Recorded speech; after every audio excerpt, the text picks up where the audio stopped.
outro tema, professor, que também está aí, o senhor falando da ordem mundial, a gente tinha a expectativa da assinatura do acordo União Europeia-Mercosul, que ao que se desenha, seria no próximo sábado, mas ao que se desenha não deve sair do papel. O presidente Lula falou sobre isso ontem também na reunião ministerial, disse que se não for agora, durante a presidência dele, não será.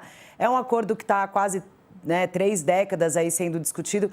Como é que o senhor vê essa possível não assinatura agora e a importância desse acordo para a economia brasileira? O presidente Lula ontem, quando disse que para a União Europeia era mais favorável do que para nós. Mas o fato é que existia essa expectativa desse acordo sair e agora parece que não vai. Como é que o senhor vê dentro dessa configuração da nova ordem mundial que o senhor coloca a importância desse acordo e qual é o impacto dessa provável não assinatura agora?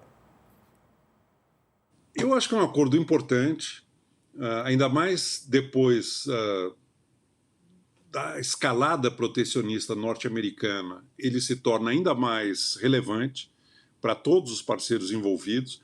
Eu acho que nós estamos muito, muito próximos de finalizar esse acordo. Tem alguns poucos bolsões de resistência, principalmente ligados a setores agrícolas muito protegidos do continente europeu, mas nós temos aliados de peso dentro da União Europeia, como a Alemanha, como a Espanha. Então, eu acho que vai acabar saindo. Nós estamos vendo uma última rodada de negociação, mas a minha expectativa é de que ele está bem encaminhado. Eu queria destacar em relação ao setor externo que foi muito saudável a resposta dos exportadores brasileiros à ameaça do tarifaço imposto pelo governo Trump, quando tentou interferir em assuntos domésticos da política e da justiça brasileira.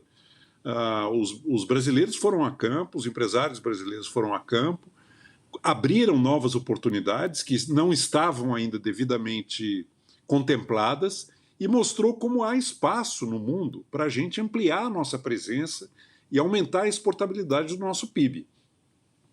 O Brasil representa aproximadamente 3% do PIB mundial. As nossas exportações são de apenas 1% das exportações mundiais. A gente precisa se dar conta que o Brasil é um dos países ainda mais fechados do planeta.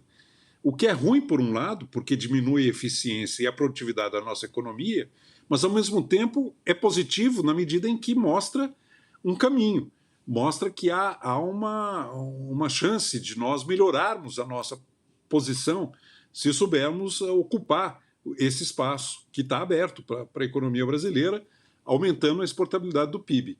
A experiência do tarifaço foi saudável nesse sentido, porque mostrou como tem chances e oportunidades. O próprio acordo com a União Europeia avançou, embora não esteja ainda concluído, mas ele avançou diante da ameaça do protecionismo americano. O grande risco é outros países quererem agora seguir a trilha inaugurada pelo Trump e começarem a impor barreiras protecionistas. Foi o que o México aparentemente está fazendo, colocando uma barreira de 50% às importações, que inclusive afetariam, caso implementado, o Brasil, de uma maneira não insignificante. Esse é o pior caminho. Essa escalada protecionista foi o que levou o mundo à Grande Depressão nos anos 30. O crash da Bolsa de 29 não levaria o mundo à depressão que se prolongou durante muitos anos e só terminou com a Segunda Guerra Mundial, se não fosse o desastre da corrida armamentista de proteção, corrida protecionista, que vigorou a partir do início dos anos 30. Isso realmente consolidou aquele quadro de depressão. Então, esse é o maior perigo que nós corremos. O caminho não é proteção. O caminho é acordo comercial, recuperação dos órgãos multilaterais, abertura de novos negócios. Eu, pessoalmente, como economista, estou achando muito divertido o mundo, e eu não esperava ver isso, em que a esquerda defende o livre comércio e a direita defende o protecionismo. Sempre foi exatamente o contrário, mas que bom que agora o jogo virou. Olha, a gente vai fazer um rápido intervalo para você que está nos acompanhando pela TV a cabo. O Poder e Mercado volta já já e a gente continua transmitindo pela internet, por todos os nossos canais digitais e também no YouTube. Até já! E durante essa nossa conversa aqui na internet, a gente vai ter uma pergunta bônus para o professor Janete. Júlio, por favor, porque a gente depois já vai se encaminhando para, infelizmente, encerrar a nossa conversa. Júlio. Professor, ainda sobre o acordo, tem se dito, né, que esse acordo é uma forma também da Europa se desemparedar, digamos assim, né, de ficar refém dos Estados Unidos, da China e também da Rússia. Eu queria entender melhor, assim, em que medida exatamente esse acordo funciona nesse aspecto para a Europa. E se eu entendi também o que o senhor estava dizendo, esse acordo acaba estimulando a competitividade da indústria brasileira, procede? Procede. Quanto mais comércio nós fizermos com o mundo, mais nós vamos valorizar o resultado do nosso trabalho. Porque nós vamos estar vendendo aquilo que nós produzimos com mais eficiência para consumidores que podem pagar mais por aquilo que nós produzimos. Mas é uma via de mão dupla. Também é comprar mais do mundo. Comprar tecnologia, comprar equipamentos que precisamos para modernizar a nossa economia, trazer capitais externos para financiar o investimento em infraestrutura. O comércio é uma via de mão dupla, não é um jogo de ganha e perde. Os dois lados ganham quando trocam. Os dois lados se beneficiam sem que nenhum lado perca. É o que um economista importante, Pareto, chamava melhoria paretiana. É uma transação em que os dois lados se beneficiam e ninguém perde. Então, é uma liberalização de comércio, o acordo entre a União Europeia e o Mercosul.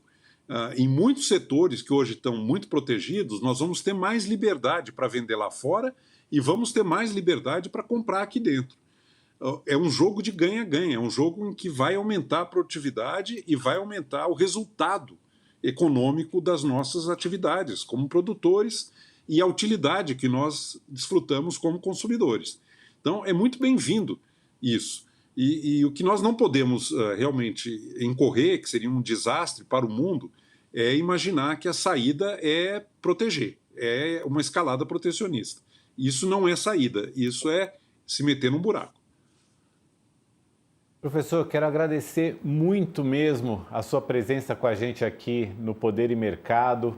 Volte sempre, um ótimo Natal, um bom final de ano, um feliz 2026 e volte sempre. Muito boa noite para o senhor, professor. Obrigado, Mauro, obrigado, Carla, obrigado, Júlio, foi um prazer conversar.